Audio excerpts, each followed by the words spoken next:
Hello everyone, today we will discuss the chapter Colonialism and its impact on the rural and tribal societies. In the previous chapter, we had a discussion on the establishment of the company rule in India.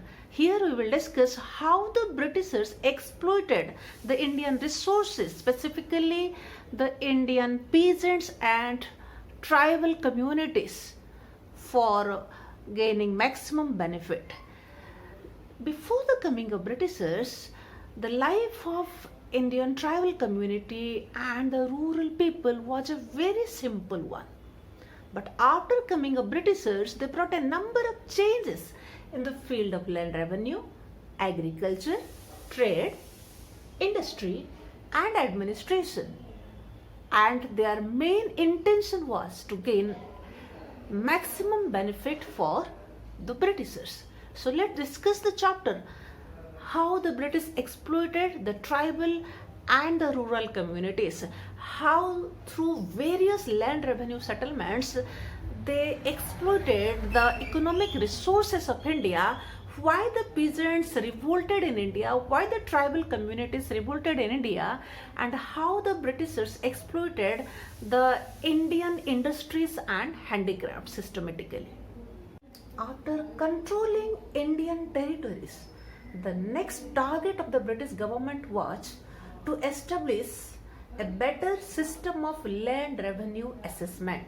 इसका मतलब वो चाहते थे कि एक ऐसा land revenue system establish करे जिससे वो ज़्यादा से ज़्यादा टैक्स इंडियन फार्मर्स से ले सके.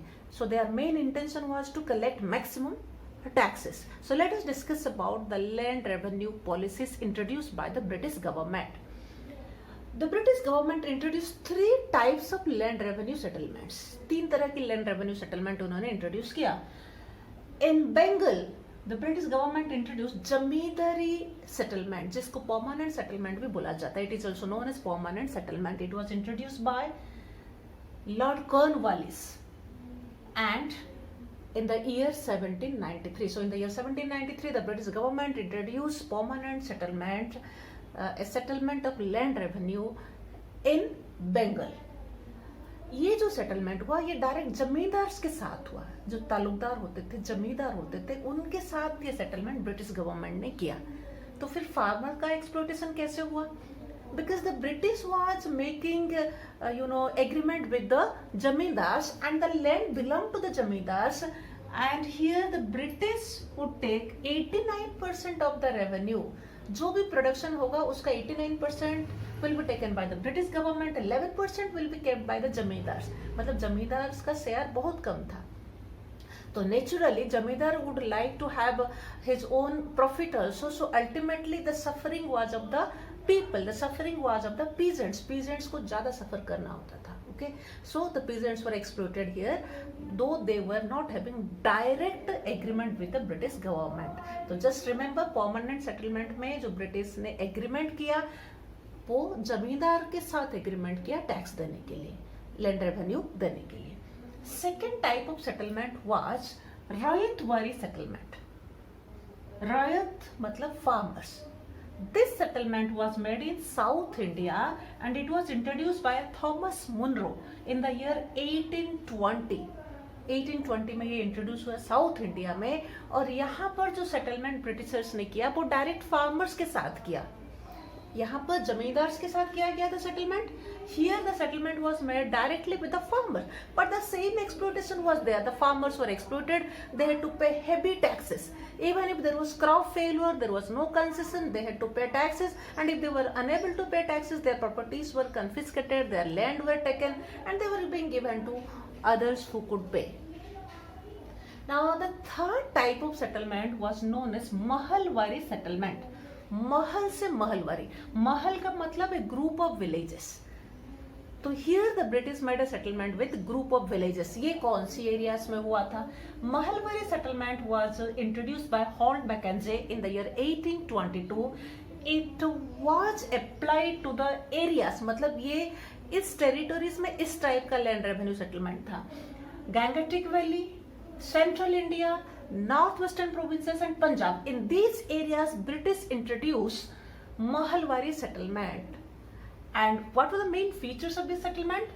here a group of villages together, जिसको महल बोला जाता था, उनके साथ ब्रिटिश का एग्रीमेंट होता था, and all together will cultivate the land and collectively they would pay the tax to the Britishers.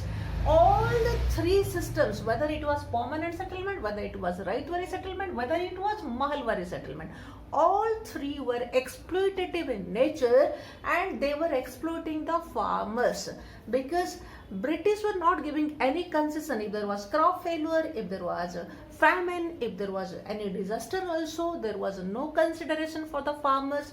The tax was very high, so Indian farmers were very much exploited under British land revenue settlement, whether it was permanent settlement or it was Raitwari settlement or it was Mahalwari settlement.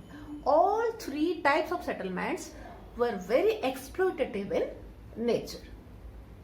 The British purchased agricultural raw materials at a very low price. Then they were exporting to England, they were making finished products, and they were selling the finished products at very high prices. They forced farmers to grow certain commercial crops which were in great demand in Europe, जैसे opium, pepper, tea, indigo, cotton and sugarcane. For example, indigo क्या है? नील जिसको हिंदी में बोलते हैं. Indigo was a dye which was used in textile industries of Europe, so it was in great demand.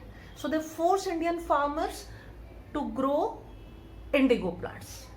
वैसे ही they forced Indian farmers to grow sugarcane, क्योंकि Europe में sugar की ज़्यादा डिमांड थी.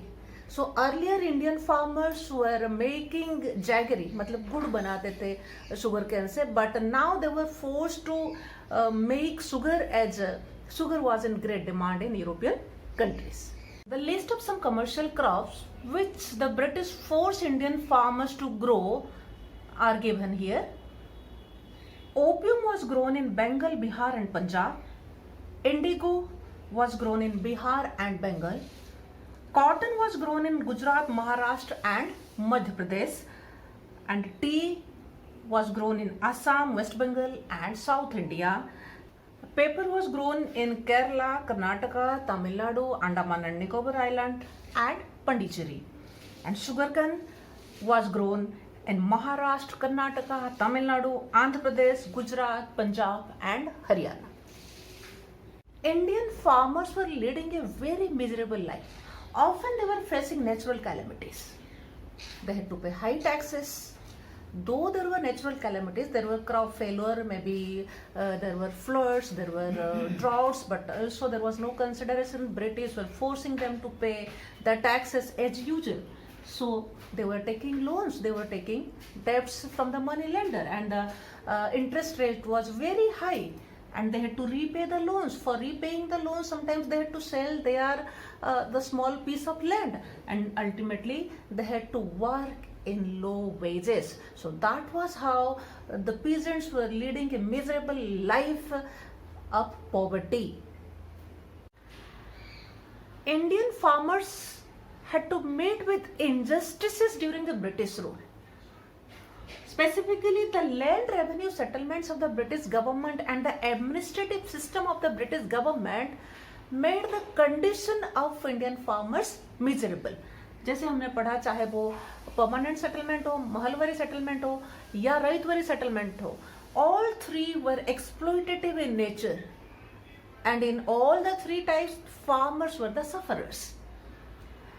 There was large-scale economic exploitation of rural people under British government. To pay the taxes, farmers had to take loan and the interest rate was very high, so that was another cause of miserable life of farmers. Then if they failed to pay the taxes, they were evicted from the land. इसका मतलब उनको अपने जमीन से बेदखल कर दिया जाता था. So these are the reasons which forced Indian farmers to revolt against the British rule before 1857. It was in 1930s when Kisan Sabhas were formed. The issues of farmers were kept in front of the British government, or Indian leaders put forwarded the problems of the Indian farmers. So let's discuss about the revolts started in various parts of India by Indian farmers. Here are some examples of farmers' revolt. So we will discuss one by one. The first one is Blue Rebel. It was started in Bengal, and in the year 1859 it was started by indigo farmers against high taxes. The second example is Deccan riots of 1875. Here also the revolt was started by the farmers because of rural indebtedness. बहुत ज़्यादा loan उनको लेना पड़ा, so the farmers started revolt. The third example is of the Moflas revolt of 1860s and 1870s in South India, which was against high taxes. The fourth one is Champaran Satyagraha, जो 1860s में शुरू हुआ and it continued up to 1920s with as all of you know that Gandhi ji started his satyagraha from Champaran. तो that was how Champaran Satyagraha जो 1860 से शुरू हुआ 1920 तक continue हुआ, and that was started by indigo farmers, problems of Indian farmers, specifically indigo farmers, and the high taxes they had to pay. For that Champaran Satyagraha started. So that was another example of revolt by farmers. The fifth example is of Bardoli Satyagraha, started in 1927, which was led by Sardar Patel, and it was also a farmers revolt. The sixth one is farmers revolt in Kheda, which was against high revenues or rise of revenue by the British government. And the seventh example is Kisan movement in UP, which was against Jamidars. So these are the various examples of farmers revolt which are being given in your book. The profitable exploitation of peasants made the British greedier. Their next target was the tribal community of India, who lived in deep forest and led a life of self-sufficiency. They believed that forests belong to them and they belong to the forests. Tribals like Gonds of Odisha, Bangujars of Himalayas, Gatis of Kulu lived by herding and rearing of animals. Prior to coming of the British, like the peasants, the tribals also had a very simple life. They had a chief of their own, but everything changed after coming of the Britishers. They did not permit the chiefs to take the decisions. British took all the decisions. The laws made by Britishers controlled the life of tribal people. So the tribal chiefs lost all power. British did not allow shifting cultivation. Earlier, the tribal people were practicing shifting cultivation, but this was not possible for Britishers to monitor them. That's why they did not allow them to have shifting cultivation, and they passed such laws which forbidded them from practicing shifting cultivation. Then the new forest laws introduced by the Britishers created problems for the tribal groups. It's not given in detail in your book regarding the forest laws, but British divided the forest into reserved forest and transferred forest. In the reserved forest area, nobody could enter. So the tribal people for whom the forest was their home, they could not enter into the forest by the British laws. So that also created problems for them because they could not earn their living, because they were taking the forest products and were selling them, and from there they were collecting fruits, berries, vegetables, medicines, and to some extent they were selling them and they were earning their livelihood. But this livelihood also they lost because of the British laws. So the tribals suffered a lot under British rule. Some examples are given in your book. The example of Santals of Hazaribagh is being given. They were rearing silkworms and they were producing cocoons from there, and so they were selling these cocoons, means for 1000 cocoons they were getting 3 rupees only, and from the middlemen, from the traders, and the traders were selling them at 5 times high prices. So besides that, there is example of tea plantation workers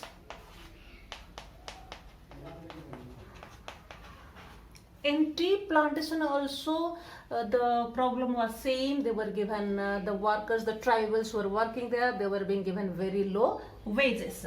And in coal mines also, because they were not allowed to practice shifting agriculture, so they started working in construction of railway sites, railway tracks, and the British were forcing them to do beggar without payment also. तो some of the tribals they started working in the tea plantations, वहाँ भी उनका wages बहुत कम था. Then some of them started working in coal mines, but here also the same problem they had. So these were the problems which forced them to revolt against the British government. So the tribal people started revolt against the British rule. Here are some examples. The Khasis in northwestern part of Assam started revolt in the year 1829 under the leadership of Bar Manik and Tirth Singh. Another example is there, the Kukis or the Kukas of Manipur also revolted in 1829, which continued up to 1850.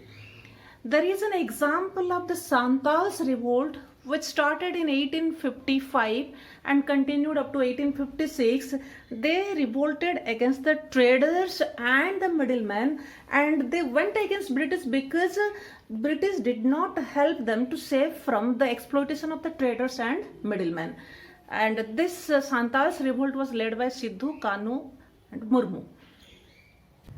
Mundas of Chota Nagpur, joined by the Kolorian tribe of same region, revolted in the year 1831, but they were suppressed by the British, and the merchants and moneylenders continued to exploit them. It was in the year 1895 Birsa Munda, a young boy, emerged as hero of the tribals. He told them to continue their work without going away, and he became so popular that he was regarded as hero of the tribals. He was jailed for 2 years, but when he was released, he instigated tribals to fight against Jamidars who were exploiting them, to fight against British. He raised the white flag as a symbol of Birsa Raj. Ultimately, the Birsa movement ended with the death of Birsa Munda in the year 1900.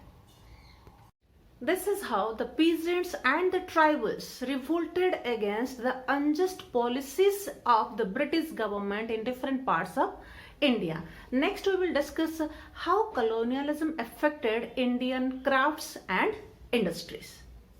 With more and more parts of rural and urban India coming under British control, the exploitative character of British rule was exposed. Before 17th century, when Indians were having trade with European countries, they were in an advantageous position. So in 17th century, India was exporting cotton, silk, indigo, handicrafts, precious stones, spices, all these, and it was earning a lot of profit. But British systematically destroyed Indian industries, and their main intention was to safeguard and protect their industries.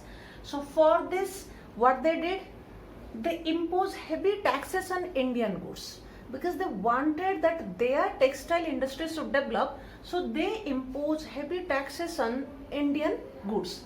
Secondly, they sold machine-made goods at cheaper prices in India. They were taking the raw materials from India and they were selling the machine-made goods at a cheaper prices in comparison to the handmade products in India.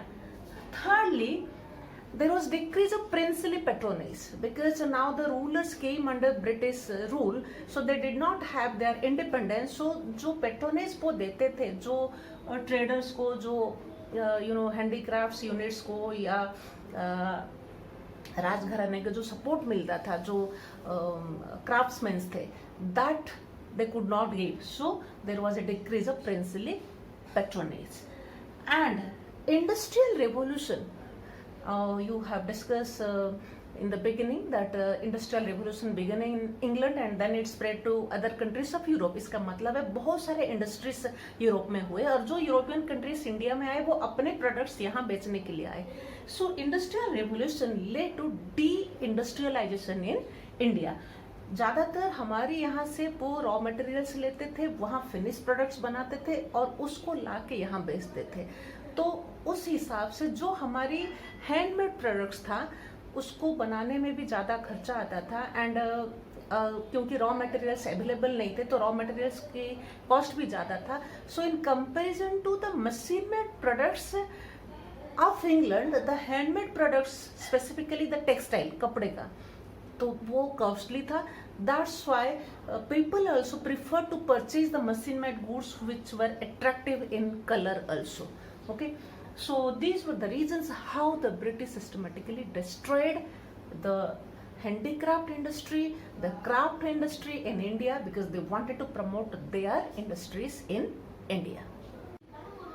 After destroying the Indian textile industries and Indian handicrafts, British developed some industries which were beneficial for them.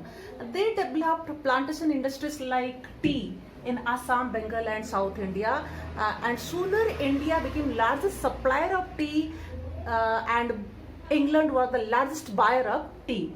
Coffee, cinchona and rubber industries were also developed. Cinchona was a plant which grows up to 15 to 20 meters high and its raw material is used for making of quinine, medicine for malaria. Cotton and jute industries were also developed. Iron and steel industry was also developed. Tata Iron and Steel Industry at Jamshedpur, it was the first iron and steel industry of India. Cement, chemical and sugar industries also developed. But the machinery were imported from outside. So in this way, British developed some industries during that period which were beneficial for them. And after independence, more focus was given by the Indian government for development of industries. Children, you have a very easy map work from this chapter. You have to locate the states to which these tribal groups belong to. Like one Gujars belong to Jammu and Kashmir, Gadis to Himachal Pradesh, Mundas belong to Chota Nagpur जो आपको झारखंड में दिखाना है, Konch belong to Odisha, Santals belong to Jharkhand and West Bengal, Khasis belong to Assam and Kukis belong to Manipur. So your question will be like, for example, this is a state where the tribal group Mundas live, or one Gujars belong to this state. So you have to locate Jammu and Kashmir. If the question is Gadis belong to this state, then you have to locate Himachal Pradesh. So this is the map work. I hope all of you can do it easily. Children, in this video we had a discussion on colonialism and its impact on rural and tribal societies. We had also a discussion on British deindustrialization policies and how British established certain industries in India. If you like the video, do subscribe the channel and please don't forget to press the bell icon also. Have a great day ahead. Thank you.